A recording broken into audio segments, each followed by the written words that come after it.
Hey everybody, so I kind of just wanted to talk about me and Isaac's little bumps along the road when we started our breastfeeding journey.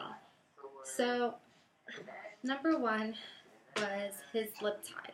So, for those of you that didn't know, Isaac was born with a lip tie. So, what that basically is when your lip is attached to the gums. So, I didn't really notice it. Nobody in the hospital ever said anything. So we didn't really know until one day when Arturo noticed it, and then he told me to go to the doctor and just get it checked out. So that's what I did, and they really didn't know much, so they sent me to an ENT specialist, which is the ear, throat, and ear, nose, and throat doctor. So that's where we went, and they basically told us that yes, he had a lip tie. It wasn't a major one. It was just a little one, and because it can cause gaps and feeding issues and stuff like that, they just wanted to go ahead and get it snipped right there in the office. So it only took basically like 5 minutes, and it healed in a week. That does not mean that it hurt for a whole week. Right after it was done, I was able to feed him and stuff like that. He was not in pain whatsoever.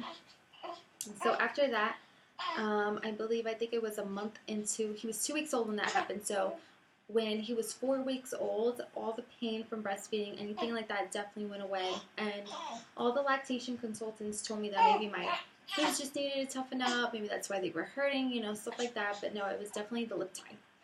So the other thing that we noticed that he had was he was having some bloody stools in his diaper. And we were a little concerned because it wasn't just once, it was a few times. So I thought it was something that I ate, but it definitely was not something that I ate because, like I said, it kept happening over and over again. So we decided to take him to the doctor, and the doctor tested his stool right there in the office, and they said, yes, it was fresh blood. So they were a little concerned because it was a significant amount. So they sent me to a GI specialist. So pretty much what it is a stomach doctor. So we went and they tested his stool and stuff like that, and they checked his tummy, everything that they needed to do, and they told me that he had a milk allergy, milk protein allergy. So he's allergic to dairy. It can go away in 6 months, or it could take a year, or who knows how long it will take to go away.